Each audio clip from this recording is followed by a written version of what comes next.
3 अक्टूबर के महावाक्य हैं। मीठे बच्चे, रावण का कायदा है आसुरी मत। रावण का कायदा है आसुरी मत, झूठ बोलना। और बाप का कायदा है श्रीमत, सच बोलना।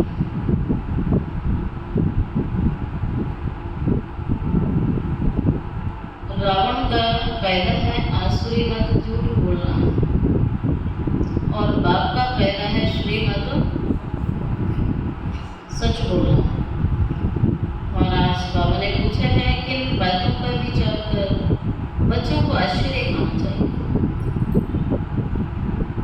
किन बातों का विचार कर बच्चों को आश्चर्य खाना चाहिए।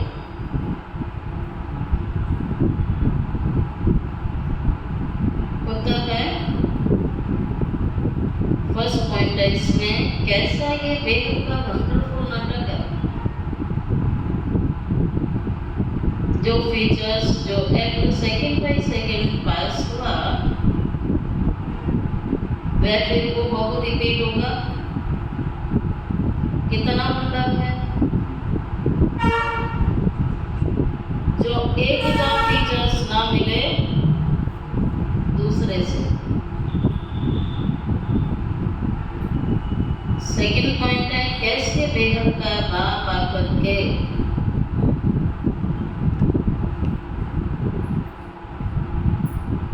सारे विश्व की सदगति करते हैं।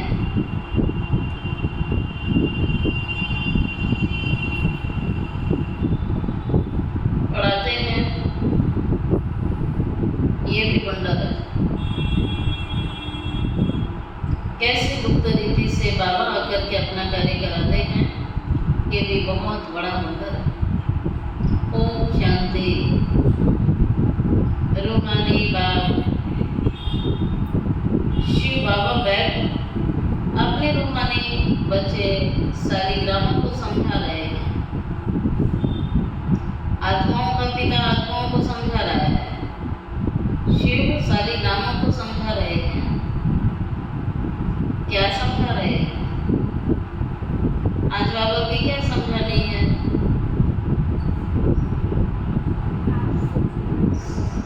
रावण की मत क्या है, आसुरी मत क्या है। सृष्टि के आदि मध्य का राज भी समझाते हैं। और यह समझाने वाला एक ही बात है जो सृष्टि का रचयिता है, जिसने सृष्टि को रचा है, जो सृष्टि को जानता है, आदि मध्य के बारे में जानता है, वही आकर के तीनों कालों का ज्ञान हमें देता है, आदि मध्य का ज्ञान देता है। यह समझाने वाला भी एक ही बाप है। और तो जो भी आत्मा सालिग्राम है, सबके शरीरों के नाम होते हैं। बाकी एक ही परमात्मा है जिनका कोई शरीर नहीं है और न ही शरीर का कोई नाम है। उस परमात्मा का स्वयं की आत्मा का नाम है शिव। उस परमात्मा का नाम है शिव, बाकी किसी आत्मा का नाम नहीं होता है। उन्हें पतित पावन परमात्मा कहा जाता है। तो पतित पावन का टाइटल भी किसी मनुष्य आत्मा को नहीं मिल सकता, ना देव आत्मा को मिल सकता है। बाबा कहते हैं पतितों को पावन बनाने वाला भी मैं ही हूँ।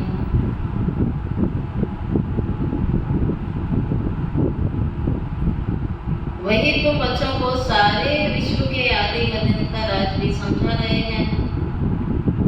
पाठ बजाने के लिए सब यहाँ आते हैं।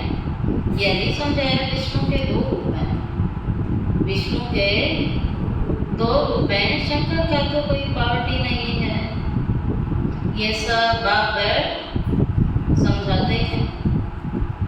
बाप कब आते हैं, कौन सा समय होता है?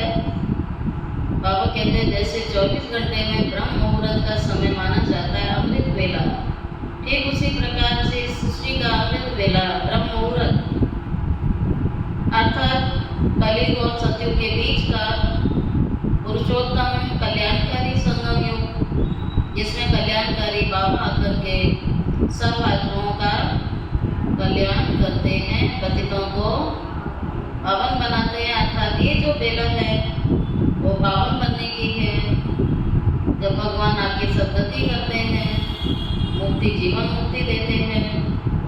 सबका भाग्य बनाते हैं।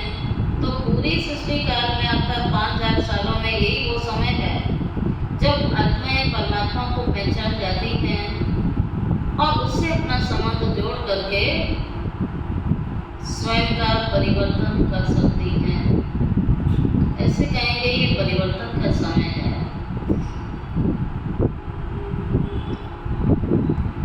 बाबा कब आते हैं? जबकि नई सृष्टि की स्थापना होती है और पुरानी दुनिया का विनाश होना है। बच्चे जानते हैं नई दुनिया में एक आदि सनातन देवी देवता धर्म होगा, देवी देवताओं का राज्य होगा। दूसरा कोई धर्म नहीं होगा, दूसरा कोई राज्य नहीं होगा, दूसरा कोई कुल नहीं होगा, दूसरी कोई मत नहीं होगी। तो ऐसी सुंदर दुनिया भगवान एक बार आकर के ऐसा अखंड और अटल राज्य वाली दुनिया, सतयुगी दुनिया, जब बाबा ने कहा कोई धर्म की चिक चिक नहीं होगी, वहाँ दूसरे धर्म होंगे ही नहीं। तो सतयुगी दुनिया का जो धर्म है वो कितना पावरफुल है। 2500 साल चलेगा देवी देवता धर्म। वह सिवाय परमपिता परमात्मा के और कोई कर सकता है? इतना बड़ा कार्य कर सकता है? सर्व अधर्मों का विनाश कराए और एक आदि सनातन देवी देवता अर्थात सत्य धर्म की स्थापना सत्य बाप के सिवाय कोई कर ही नहीं सकता। तो बाप कहते हैं मैं ऐसे धर्म की स्थापना करने के लिए आया हुआ हूँ। ड्रामा का चक्र फिरते फिरते अभी अंत आकर हुई है, ये भी समझते हैं मुख्य हैं तो आ गए। अंत में बाप चाहिए, उनकी जयंती मनाई जाती है। बाबा कहते हैं ये कार्य कोई भी नहीं कर सकता, परमात्मा ही कर सकता है, इसलिए उनका नाम शिव है और उनके शरीर का नाम नहीं पड़ता है, बाकी सबके शरीरों का नाम पड़ता है।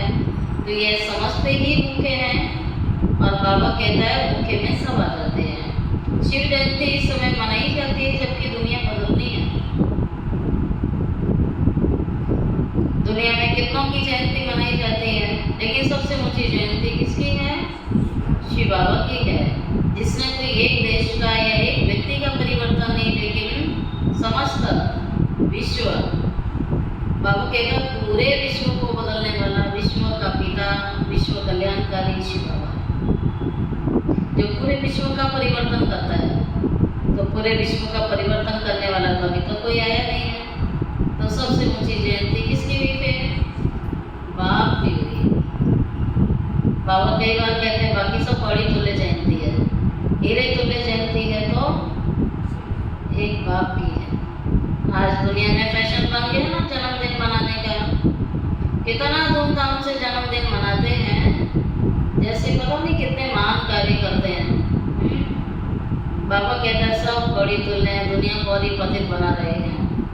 हाँ, शादियों का सालगिरह मनाते हैं तो कलयुग दुनिया के देखो कैसे कैसे खुशी के दिन मनाते हैं। बाबा कहता है पतित होने का दिन लोग उसको भी सेलिब्रेट कर रहे हैं। वास्तव में जयंती होनी चाहिए तो बाबा की होनी चाहिए कि बाबा पुरानी दुनिया को नया बनाता है, नरक को स्वर्ग बनाता है, दुख की दुनिया को सुख की दुनिया में कन्वर्ट कर देता है, बदल देता है, परिवर्तन कर देता है। अंधेरे से को रोशनी कौन लाता है? बाबा स्वयं जागती ज्योत है, वो सबकी ज्योत जगाता है तो सच्ची दिवाली आ जाती है, आत्माओं की ज्योत जग जाती है। सब घोर अंधकार में हैं, अंधेरे में भटक रहे हैं, अर्थात दुख नाम से सुख नाम होना है, बचे जानते हैं। परमपिता परमात्मा शिव एक ही बार पुरुषोत्तम संगम युग पर आते हैं। 5000 साल में भगवान एक बार आता है, एक बार माना सिर्फ संगम पर आता है। संगम पर तो बार बार आता है, लेकिन वैसे कहेंगे तो एक बार आता है। लेकिन इस समय जब बाबा आया हुआ है तो भगवान कहता है भगवान की मत सर्वश्रेष्ठ मत है और जो उस मत पर चलेंगी अवश्य वो सर्वश्रेष्ठ बन जाएंगी। पुरानी दुनिया का महाविनाश और नई दुनिया की स्थापना। तो पहले नई दुनिया की स्थापना होती है, पीछे पुरानी दुनिया का महाविनाश होता है। बच्चे समझते हैं, पढ़कर हमको होशियार होना है, होनी चाहिए ना लगन। हमें कोई डर थोड़ी बनना है। इतना ऊंचा टीचर अब मिला है, बाबा कहता होशियार होना चाहिए ना पढ़ाई में। भगवान की पढ़ाई में तो होशियार होना चाहिए ना। और दैवी गुण धारण करने चाहिए, आसुरी गुण पलटने चाहिए ना। यही तो परिवर्तन करना है। आसुरी गुणों को बिल्कुल छोड़ देना है, दैवी गुणों को अपनाना है, अपना धारणा करनी है। दैवी गुणों और आसुरी गुणों का वर्णन चार्ट में दिखाना होता है। अपने को देखना है, हम किसको तंग तो नहीं करते हैं। तो तंग करना क्या हुआ फिर? ये किसी को तंग करना, परेशान करना, ये कौन सा गुण है? देवी देवताओं का गुण है ये असुरों का गुण होता है। हमारी वजह से कोई भी परेशान हुआ, डिस्टर्ब हुआ, अपसेट हुआ, बाबा कहते हैं आसुरी गुण है। अब आप आज सारे गुण लेने बताएंगे आसुरी गुण क्या है, तो नोट कर लेना। और जिनके अंदर आसुरी गुण है तो देवता कहलाएंगे क्या? तो क्या कहलाएंगे? समझ गए क्या कहलाएंगे? अब ऐसे तो है नहीं कि हम कुछ करते रहे अपने को, हम तो देवता बनने वाली देव आत्मा हूँ। ये सोमान तो बहुत ऊंचा है, लेकिन अवगुण भरे रहे अंदर, तो हम भले बोलते भी रहेंगे स्वमान, लेकिन उसकी फीलिंग आने वाली है क्या? फीलिंग तभी आएगी जब आप दैवी गुणों की धारणा करेंगे। तो बात कहते हैं ये चेक करो, हम किसी को तंग तो नहीं करते। आज का चार्ट नोट कर लें सभी।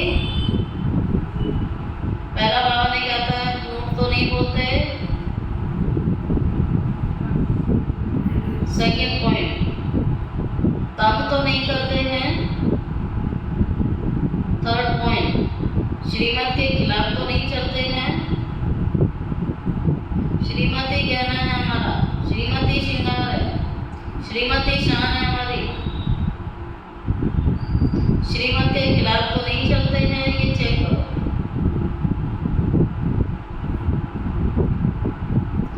झूठ बोलना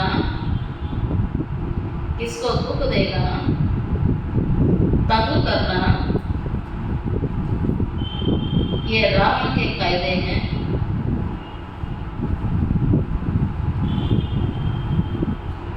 और वह है राम के कायदे। श्रीमत और आसुरी मतों का गायन भी है। आधा कल्प है आसुरी मत, जिससे मनुष्य असुर बन जाते हैं। आसुरी मत पर चल के असुर बन जाते हैं, दुखी बन जाते हैं, रोगी बन जाते हैं। सुना, ये सब उसकी प्राप्तियां आएंगी। आसुरी मत पर चलोगे तो दुखी बनोगे, रोगी बनोगे। 5 विकार प्रवेश हो जाते हैं। बाबा आकर के श्रीमत देते हैं। बच्चे जानते हैं श्रीमत से हमको दैवी गुण मिलते हैं। आसुरी गुणों को बदलना है। अगर आसुरी गुण रह जाएंगे तो पद कम हो पड़ेगा। जन्म जन्मांतर के पापों का बोझा जो तुम्हारे सिर पर चढ़ा हुआ है, नंबरवार पुरुषार्थ अनुसार फिर हल्का हो जाएगा। कितने टाइम का बोझा है? बाबा कहता है जन्म जन्मांतर, और जन्मों का है। ऐसे देखा जाए तो पाप कर्म करने के जन्म बहुत ज्यादा है। कितने? 63। और पुण्य कर्म करने के जन्म कम है। बाबा कहते हैं मैं 21 जन्मों की बादशाही देने आया हूँ, और बाकी 63 जन्म पाप कर्मों में निकालती है। 63 जन्म, सोचो ना, जन्मों के संस्कार बन गए। जन्म जन्म का बोझ है तुम्हारे सिर पर, नंबर बार पुरुषार्थ अनुसार हल्का हो जाएगा। यह भी समझते हैं अभी ये पुरुषोत्तम संगम युग चल रहा है। बाप के द्वारा अभी दैवी गुण धारण कर नई दुनिया के मालिक बनते हैं, तो सिद्ध होता है पुरानी दुनिया जरूर आखिरी खलास होनी है। नई दुनिया की स्थापना ब्रह्मा कुमार कुमारियों के द्वारा ही होनी है। बाबा ने कितनी बड़ी जिम्मेवारी दी है कि आप सब क्या हो, नया विश्व बनाने वाले, सतयुग बनाने वाले, विश्व का परिवर्तन करने वाले, विश्व परिवर्तक आत्माएं हो, नई दुनिया रचने वाले। ऐसे बाबा के कार्य में सहयोगी बच्चे ब्रह्मा कुमार और ब्रह्मा कुमारियां, यह भी पक्का निश्चय होना चाहिए, इसलिए सर्विस पर लगे हुए हैं। कोई न कोई का कल्याण करने की मेहनत करते रहते हैं। कितनों का कल्याण हो जाता है और कितनों का नहीं होता है। जैसे बीज डालते हैं, कितने बीज अंकुरित होकर फलीभूत हो जाते हैं और कितने सड़ जाते हैं। कोई भी चीज मैन्युफैक्चरिंग होती है, नई चीज बनती है, सारी चीजें नंबर 1 नहीं निकलती हैं, कुछ पीस खराब भी हो जाते हैं। लेकिन जो सैंपल रखा जाता है वो हमेशा नंबर 1 चीज का रखा जाता है। जो डिफेक्टेड होती हैं उनका उनको कभी भी शोकेस में नहीं लगाया जाता है। इसलिए भगवान कहते हैं ऐसे बनो जो भगवान आपको विश्व के शोकेस में रखे और दिखाए कि मेरे बच्चे हैं। तो आप बच्चों को निश्चय होना चाहिए, कोई न कोई का कल्याण करने की बच्चे मेहनत करते हैं। मेहनत तो कर रहे हैं, इसका तो नंबर मिलेगा ही मिलेगा। तुम जानते हो हमारे भाई बहन कितनी सर्विस करते हैं, सबको बाप का परिचय देते ही रहते हैं। बाबा आया है जरूर, पहले थोड़ा को मिलेगा, फिर वृद्धि को पाते जाएंगे। एक ब्रह्मा के द्वारा कितने ब्रह्मा कुमार बनते हैं। ब्राह्मण को तो जरूर चाहिए। तुम जानते हो हम सभी ब्रह्मा कुमार कुमारियां हैं, शिव बाबा के बच्चे हैं, सब भाई भाई हैं। असल में भाई भाई हैं, फिर प्रजापिता ब्रह्मा के बनने से भाई बहन बन जाते हैं। ऐसे आत्माएं युग में बाबा ने कहा आप सब मेरे बच्चे आपस में क्या हो, भाई भाई। लेकिन प्रजापिता ब्रह्मा के बच्चे ब्राह्मण बनने के नाते हम सब क्या हो गए, ब्रह्मा कुमार और कुमारियां। ब्रह्मा के कुमार कुमारियां तो आपस में हुए एक बाप के कुमार कुमारियां क्या कहलाएंगे, भाई बहन कहलाएंगे। देवता कुल में जाएंगे तो संबंध की वृद्धि होती ही जाएगी। इस समय ब्रह्मा के बच्चे और बच्चियां एक ही कुल हुआ। बाबा कहते हैं ब्राह्मण कुल है, इनको डायनेस्टी नहीं कहेंगे, ये कोई राजधानी नहीं है, यहाँ हमारे ऊपर कोई राजा नहीं बैठा है, ये राजा प्रजा वाला थोड़ी, ये परिवार है, ये कुल है। राजा ही ना कौरवों की थी ना पांडवों की थी।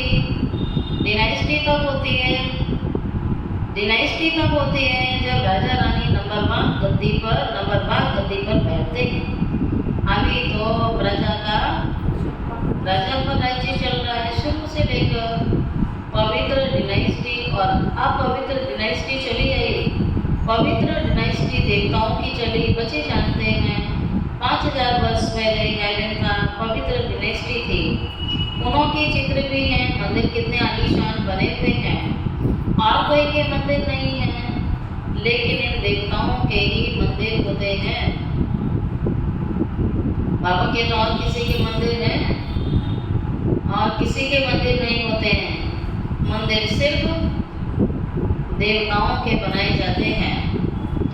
बच्चों को समझाया है कि सबके शरीरों के नाम बदलते हैं और मेरा नाम क्या है, शिव ही चला आता है, इसलिए उसके नाम के आगे जुड़ा है क्या जुड़ा, सदा। उसका नाम सदा यही रहता है, अभी भी है, आगे भी रहेगा, हमेशा रहेगा। जन्म जन्मांतर कल्प कल्पांतर युग युगांतर बाबा ने कहा मेरा नाम शिव ही चलाता है। शिव भगवान वाच है ये मुरली किसकी वाच है, किसके प्रति है, बच्चों के प्रति है। बाबा कहता है मैं क्या जानवरों को सुनाने आया हूँ, बच्चों को पढ़ाने आया हूँ। कोई बैग में थोड़ी आता हूँ जो जानवरों को पढ़ाऊंगा आके। मनुष्यों को पढ़ाऊंगा तो मनुष्य तक का आधार लेता हूँ, लेकिन भक्ति में नंदीगण दिखा दिया। बैल बोलना जानता है क्या? कैसा लगेगा बैल ज्ञान दे और मनुष्य बैठ के सुने? अच्छा लगेगा? जानवरों की भाषा जानवर समझते हैं, मनुष्यों की भाषा मनुष्य समझते हैं। भगवान कहता मनुष्य तन का आधार दूंगा ना, मनुष्यों को पढ़ाने आऊंगा, देवता तन में तो आऊंगा नहीं, क्योंकि देवताओं को तो पढ़ने की आवश्यकता होती नहीं है और जानवरों को समझ में आएगा नहीं। तो कौन समझेगा? मनुष्य। और मनुष्यों में भी जो ब्राह्मण बन गए, जो कोटों में कोई है, बाप कोई बाप का परिचय तुम्हें दे नहीं सकेगा। भगवान के बारे में सत्य पहचान थी ही नहीं। जिसने जो कह दिया उसी को भगवान मान बैठे थे, सत्य परिचय उसका था ही नहीं। और बाबा कहता मेरे सिवाय कोई तुम्हें मेरे बारे में एक्यूरेट परिचय कोई दे नहीं सकेगा। बाप को जानते ही नहीं। यहाँ भी बहुत हैं जिनकी बुद्धि में आता नहीं है बाप को कैसे याद करें। यहाँ ऐसे भी बच्चे हैं, बच्चे कहलाते हैं और बाप को जानते भी नहीं हैं और कहते हैं बाप को याद कैसे करें। बाबू तभी तो कहते हैं वंडर लगता है, बच्चा हो गया बाप को याद करना नहीं जानता है। मुझे जानते हैं इतनी छोटी बिंदी उन्हें याद कैसे करें। शरीर को बड़ा है, उनको याद करते रहते हैं। ये भी गायन है, प्रकृति के बीच चमकता है सितारा, अर्थात आत्मा सितारे के जैसा है। आत्मा एक चमकी हुई क्या है? बिंदी है, एक सितारा है। आत्मा को शालिग्राम कहा जाता है। शिवलिंग की भी बड़े रूप में पूजा होती है। जैसे आत्मा को देख नहीं सकते हैं, शिव बाबा को भी देख सकते हैं। ना आत्मा देखने में आती है, ना परमात्मा देखने में आता है, दोनों ही देखने में नहीं आते हैं, लेकिन दोनों को अच्छी रीति से अनुभव किया जा सकता है, जाना जा सकता है, फील किया जा सकता है। बाबा ने क्या बस देख नहीं सकते। शिवलिंग की भी बड़े रूप में इसलिए पूजा होती है। शिव बाबा भी किसको देखने में आ न सके। भक्ति मार्ग में बिंदी की पूजा कैसे करें? क्योंकि पहले शिव बाबा की अपनी विचारी पूजा होती है, तो पूजा के लिए जरूर बड़ी चीज तो चाहिए ना। तो शिवलिंग बड़ा बना लिया, शालिग्राम भी बड़े अंडे मिसल बना देते हैं। एक तरफ अंगुष्ठे मिसल भी कहते हैं, फिर सितारा भी कह देते हैं। अभी तुमको तो एक मत पर ठहरना है। अंगुष्ठे मिसल कह दिया, फिर सितारे मिसल कह दिया।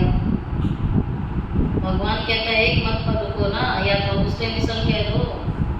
भगवान का कहीं बड़ा रूप दिखा देते हैं, कहीं बिंदी तो कहीं नहीं दिखाया, शिवलिंग दिखा दिया। तो बाबा कहता है देखो ना आत्मा अंगुष्ठाकार है, ना ही मैं इतना बड़ा शिवलिंग के रूप में हूँ। तुम भी बिंदी हो, मैं भी बिंदी हूँ। और बिंदी भी इतनी छोटी है जो आंखें भी तुम्हें देख नहीं सकती। क्योंकि पहले शिव बाबा की पूजा की ना, जिसने बड़ा यादगार बना लिया। अब बिंदी समझना इसमें कितनी मेहनत है ना, बुद्धि से जाना जाता है। शरीर में आत्मा प्रवेश करती है जो फिर निकलती है। अगर बड़ी चीज होती तो आज तक कोई देखता ना, क्यों नहीं देखी? क्यों नहीं किसी एक्सरे मशीन में आई अब तक आत्मा दिखाई क्यों नहीं दे रही है? सिटी स्केल में, एमआरआई में किसी में आना चाहिए ना आत्मा का पिक्चर। बाबा ने कहा बहुत सूक्ष्म चीज है जो तुम्हारे साइंस के साधन भी उसको देख नहीं सकते हैं। सूक्ष्म है तभी तो जाके शरीर में प्रवेश हो जाती है, निकल जाती है, लेकिन दिखाई नहीं देती। बड़ी चीज हो तो देखने में भी आएगी। बाबा भी ऐसी ही बिंदी है, परंतु वह ज्ञान का सागर है और कोई को ज्ञान का सागर कभी नहीं कहेंगे। शास्त्र तो भक्ति मार्ग के हैं। इतने सब वेद शास्त्र आदि किसने बनाए? किसने बनाए? वेद शास्त्र किसने बनाए? भगवान ने तो नहीं बनाए ना। उनको रचने वाला तो मनुष्य है, तो अवश्य उसमें कौन सी श्रीमत थोड़ी होगी। लिखने वाला मनुष्य मनुष्य है तो मनुष्य मति की होगी, उसको पढ़ के मनुष्य ही बनेंगे। उसमें श्रीमत तो नहीं है तो श्रेष्ठ बन जाएंगे।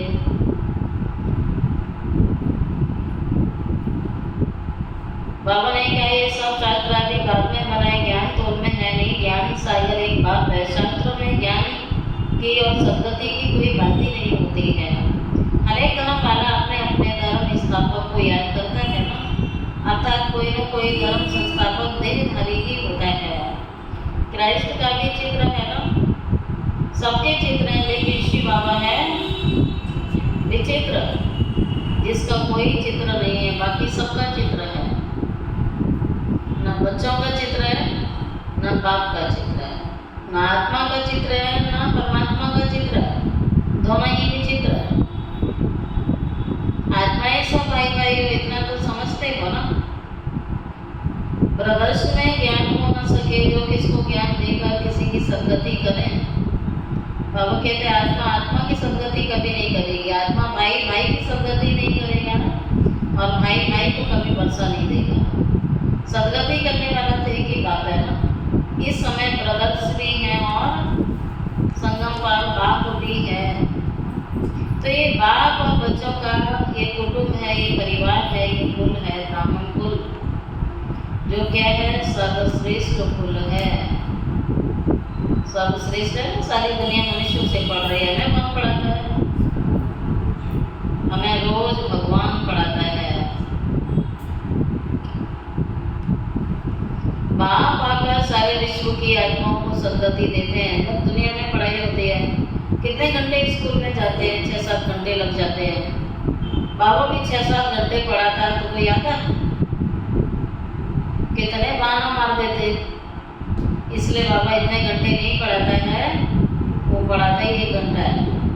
और 1 घंटा निकालना कोई मुश्किल नहीं होता है।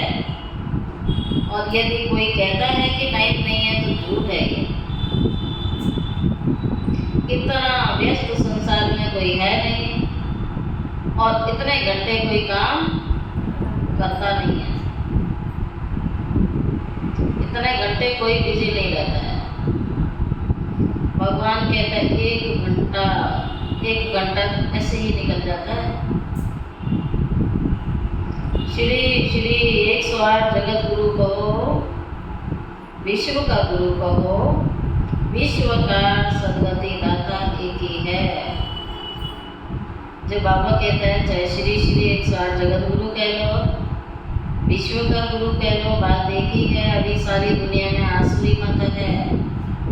संगम पर बाबा आकर के आपको कौन सी मत दे रहा है? ईश्वरी मत देगा। आप जानते हो बराबर अभी नई दुनिया की स्थापना चल रही है। पुरानी दुनिया का विनाश तो निश्चित ही होना है। इसमें तो बाबा कहता है सोचो ही नहीं कि होगा नहीं होगा। अब तो सारी दुनिया बोलती है कि विनाश बहुत जल्दी होगा, होगा ही होगा। यह भी समझाएं पतित पावन एक ही निराकार बाप है। कोई देहधारी पतित पावन कभी हो ना सके। पतित पावन परमात्मा गाया जाता है। अगर पतित पावन सीताराम कहें तो भी बाप ने समझाया है। भक्ति का फल देने वाला भगवान आया हुआ है तो सभी सीताएं ठहरी ब्राइड्स और ब्राइड ग्रूम एक राम शिव बाबा है जो सभी को सद्गति देने वाला है। ये सारी बातें बाबा बैठ बच्चों को समझाते हैं। रामानुसार तुम ही 5000 वर्ष के बाद ये बातें सुनेंगे। अभी तुम सब क्या कर रहे हैं इस समय? क्या कर रहे हैं इस समय? इस समय भगवान बैठ बच्चों को पढ़ा रहा है तो बच्चे पढ़ रहे हैं। सबका ध्यान यही है, कुछ और तो नहीं पढ़ रहे हैं। भगवान पढ़ा रहा है वही पढ़ रहे हैं। स्कूल में कितने देर पढ़ते हैं? कैसा ड्रामा बना हुआ है। जिस समय जो पढ़ते हैं, जो एक्ट चलती है, वही एक्ट कल्प के बाद हूबहू रिपीट होगी। हर एक्शन 5000 साल के बाद क्या होता है? रिपीटेशन होती है। फिर वही होगा हर 5000 साल के बाद। 5000 साल के बाद जैसे अभी तुम पढ़ रहे हो वैसे फिर भी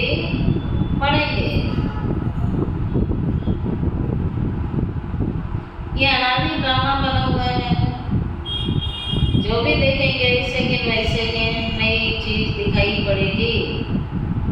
चक्र फिरता ही रहता है, नई नई बातें तुम देखते रहोगे। अभी तुम जानते हो ये 5000 साल का क्या है? बाबा इसको ड्रामा कहता है, फिक्स ड्रामा है जो चलता रहता है। इनकी डिटेल तो बहुत है, मुख्य मुख्य बातें आपको समझाई जाती हैं। जैसे कहते हैं परमात्मा सर्वव्यापी है, बाबा समझाते हैं मैं सर्वव्यापी नहीं हूँ। भगवान खुद कहता है मैं सर्वव्यापी नहीं हूँ, और दुनिया कहती है वो सर्वव्यापी है, तो मिलेगा?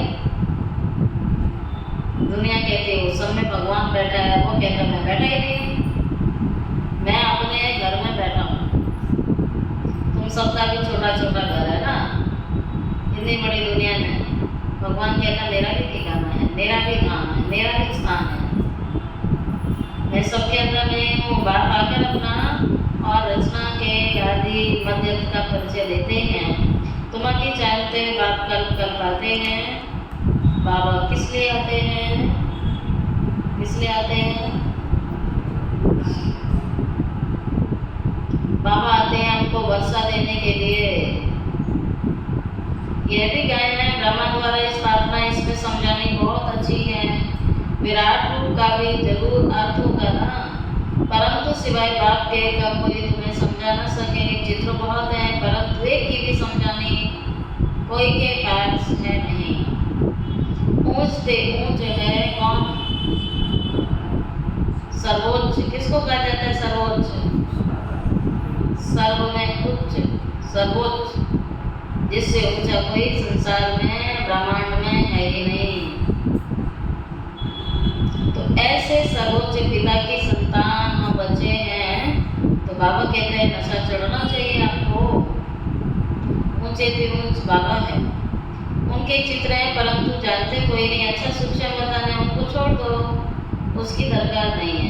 हिस्ट्री ज्योग्राफी यहाँ की समझा नहीं होती है, वह तो साक्षात्कार की बात है ना। जैसे यहाँ इसमें बाबा बैठ समझा रहा है, वैसे सूक्ष्म बदन में कर्मातीत शरीर में बैठकर इनसे मिलते हैं अथवा बोलते हैं। बाकी वहाँ तो वर्ल्ड की हिस्ट्री ज्योग्राफी नहीं है, तो वर्ल्ड यहाँ है तो वर्ल्ड की हिस्ट्री भी ज्योग्राफी भी यही है। ड्रामा यहाँ चलता है, सारा खेल इस सृष्टि के आधार से बना हुआ है। हिस्ट्री ज्योग्राफी यहाँ की होती है, बच्चों की बुद्धि में बैठा हुआ है।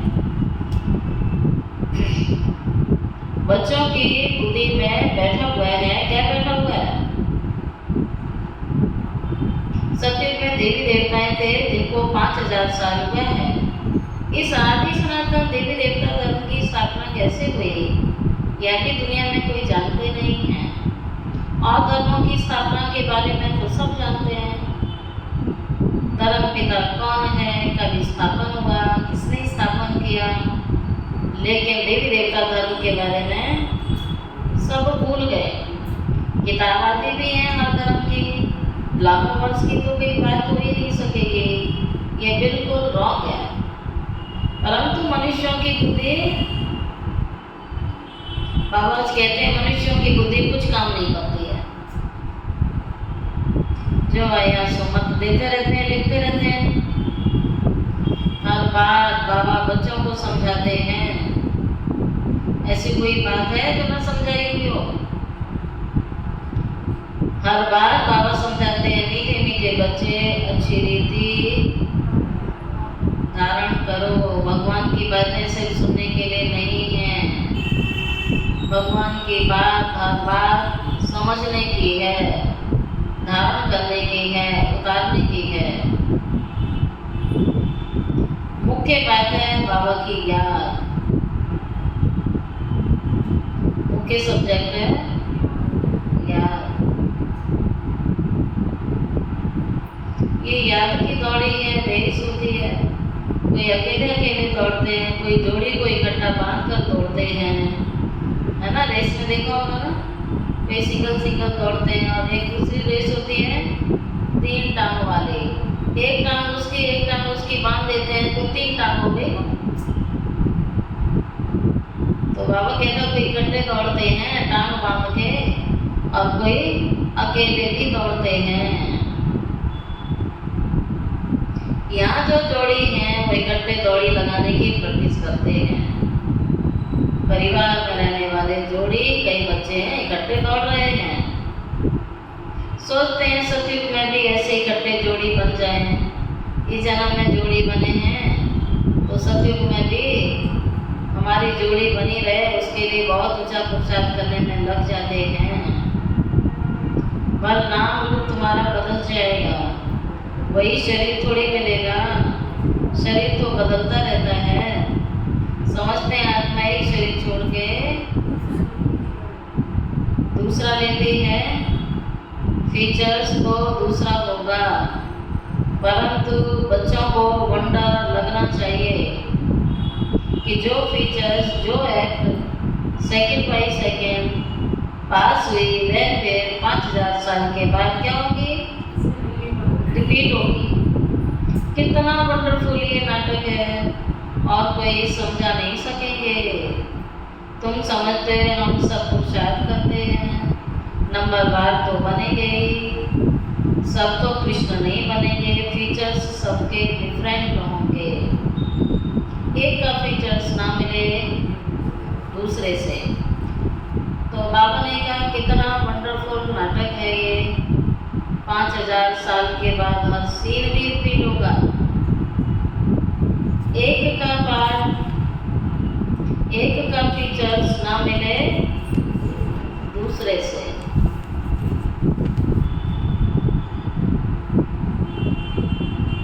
वही शरीर पंच तत्वों के बने हुए हैं, लेकिन सबके अलग अलग चेहरे हैं। करोड़ों मनुष्य हैं, लेकिन करोड़ों मनुष्यों के चेहरे अलग है कि नहीं? सबका आधार कार्ड अलग अलग है, मैच करता है। स्कैन करेंगे तो कुछ भी मैच होगा। आंखों को स्कैन कर लेते हैं, आंखें तो सबकी हैं, लेकिन आंखों में ही अंतर है, हर चीज में अंतर है। किसी का एक बाल भी मैच नहीं करेगा,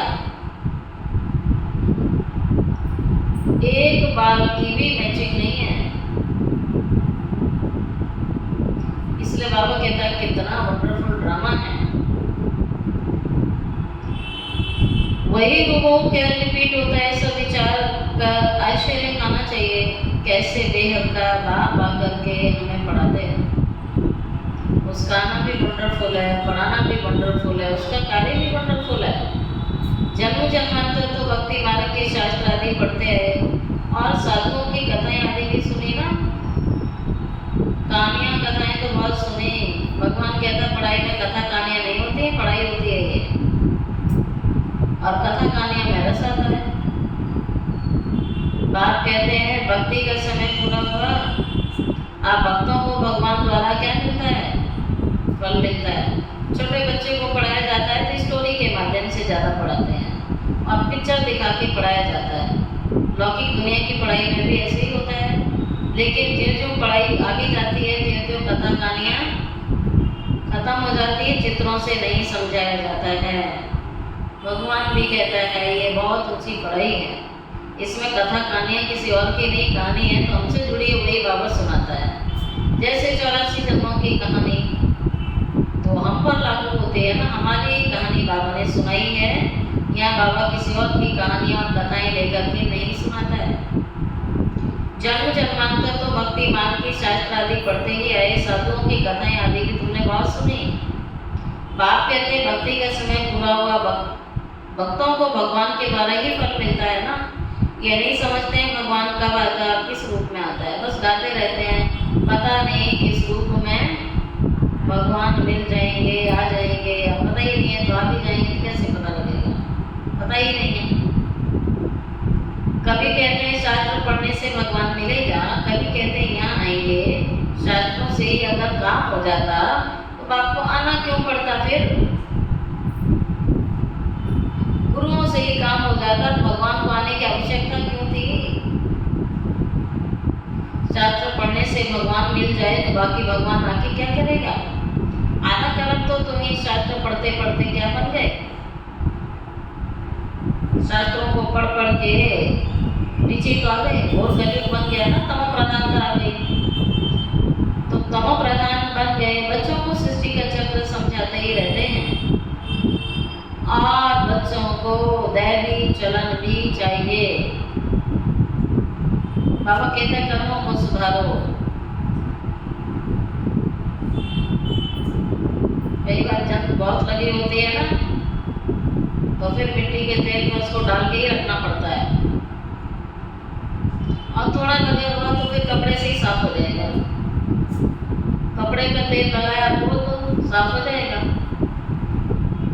तो ऐसे ही कई आत्माएं भी हैं, बाबा का ज्ञान सुनते ही बदल जाती है, और कई डेली सुनने आएंगे,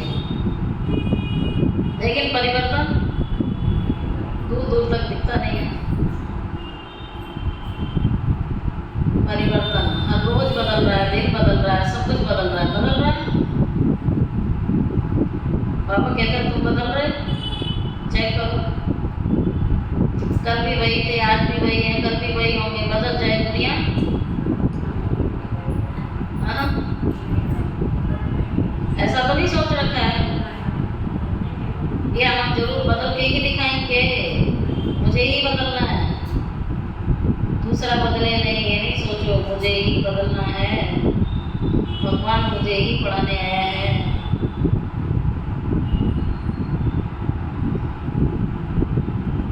तो बाप कहते हैं बच्चों को सृष्टि का चक्र समझाते हैं, दैवी चलन बच्चों को चाहिए। एक तो किसको दुख नहीं देना है, पक्का हो गया?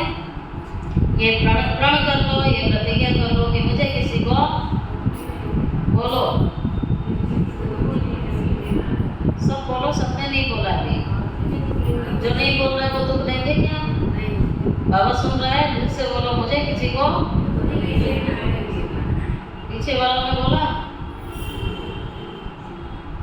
ऐसे तो बात कहते नहीं हैं। कई ऐसे भी हैं, कई ऐसे भी बुद्धू निकल आते हैं, कई ऐसे भी बुद्धू निकलते हैं जो कहते हैं बाबा कहता है किसको दुख नहीं देना है, अब ये विष मांग रहा है तुमको देना चाहिए, तो बाबा की शिक्षा को उल्टा उठा लेते हैं। बाबा ने कहा है ना, ऐसे कहते हैं, बाबा ने कहा है ना दुख नहीं देना है, तो विकार के लिए हमें तंग कर रहा है, विष मांग रहा है, तो देना पड़ेगा ना, क्योंकि इस आत्मा को भी हमें दुखी नहीं करना है। तो ऐसे के लिए बाबा ने कहा है श्रीमत के अंदर सुख देना है, श्रीमत तोड़ के किसी को सुख नहीं मिलता है कभी भी,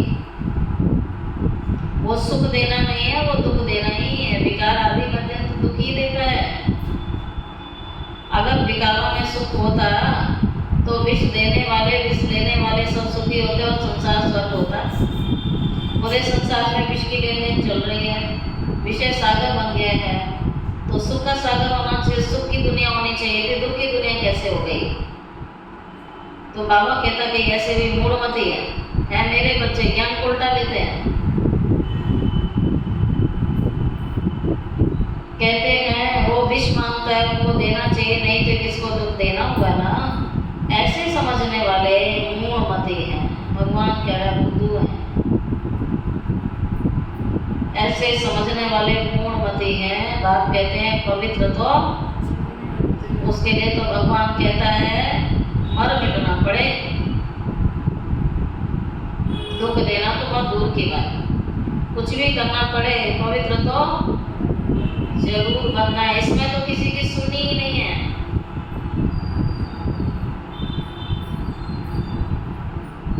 आसुरी चलन दैवी चलन को भी समझ तो चाहिए ना, कौन सी आसुरी चलन है, कौन सी दैवी चलन है।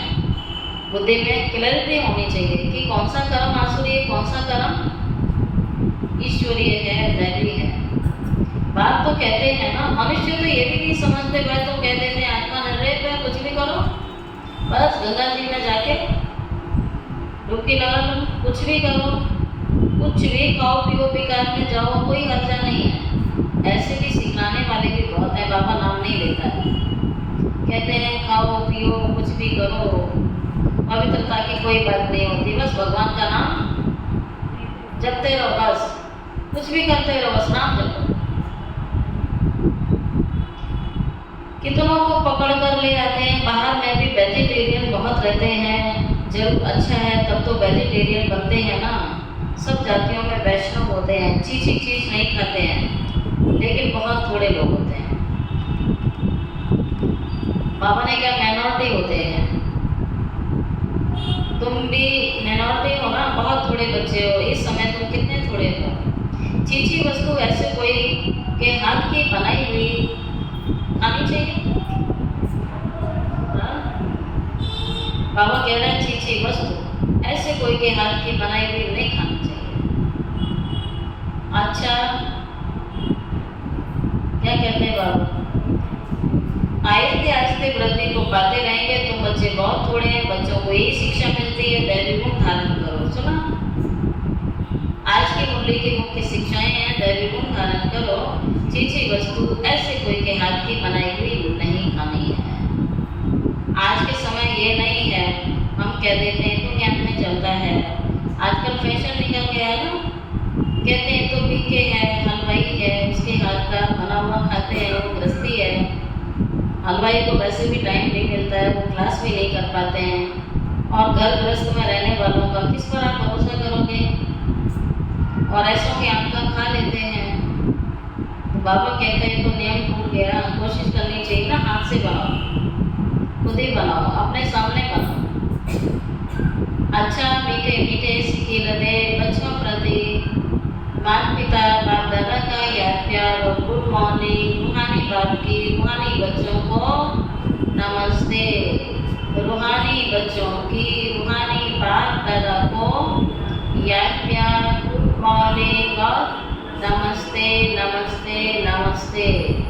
शुक्रिया बाबा, शुक्रिया बाबा, शुक्रिया बाबा।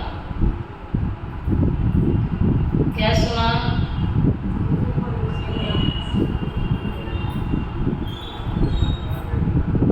कौन कौन से दैवी गुण धारण करने हैं?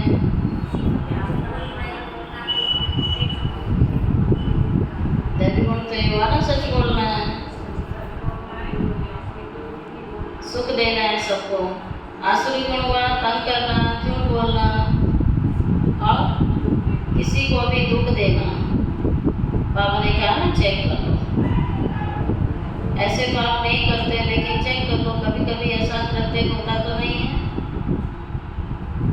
धारणा के लिए मुख्य सार है, पहली पॉइंट है, अपने चार्ट में देखना चाहिए,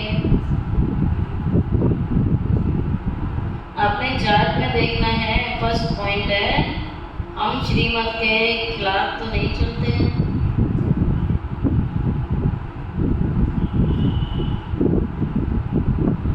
अंदर गई पॉइंट, कान में गई, बात तो नहीं निकली, सारा दिन चेक करना है। इस बात की पूरा दिन चेकिंग चाहिए। बाबा कहता है जितना श्रीमत उतनी सफलता, और श्रीमत पर नहीं चलेंगे तो सफलता भी नहीं मिल सकती है। हम श्रीमत के खिलाफ तो नहीं चलते हैं। सेकेंड पॉइंट, झूठ तो नहीं बोलते हैं।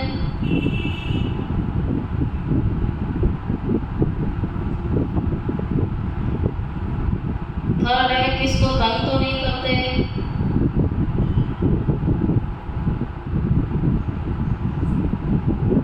दैवी गुण धारण किए हैं,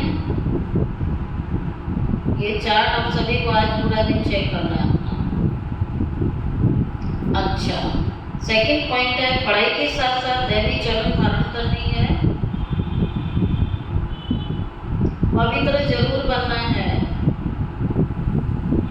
पढ़ाई के साथ साथ दैवी चरण धारण करनी है, पवित्र जरूर बनना है। कोई भी चीची वस्तुएं नहीं खानी है, पूरा वैष्णव बनना है, पूरा वैष्णव बनना है, रेस करनी है।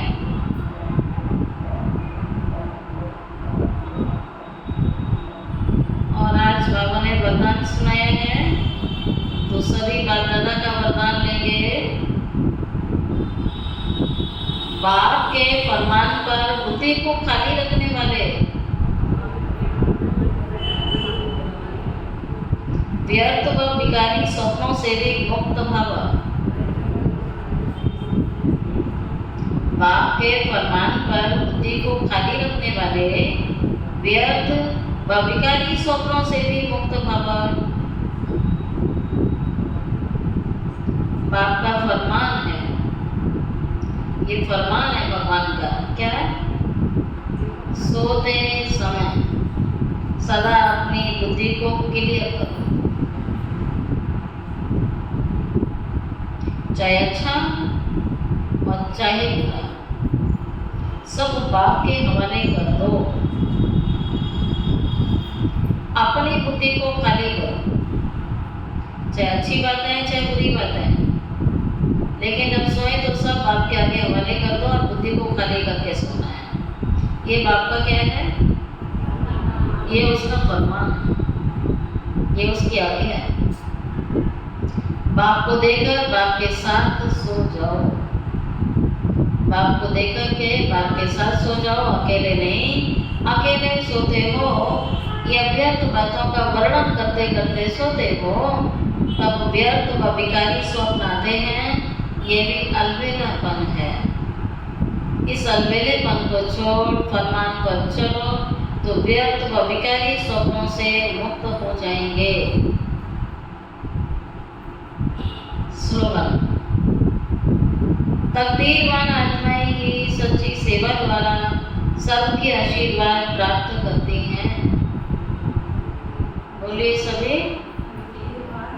तकदीरवान आत्माएं ही सच्ची सेवा के द्वारा सर्व की आशीर्वाद प्राप्त करती हैं। ओम शांति।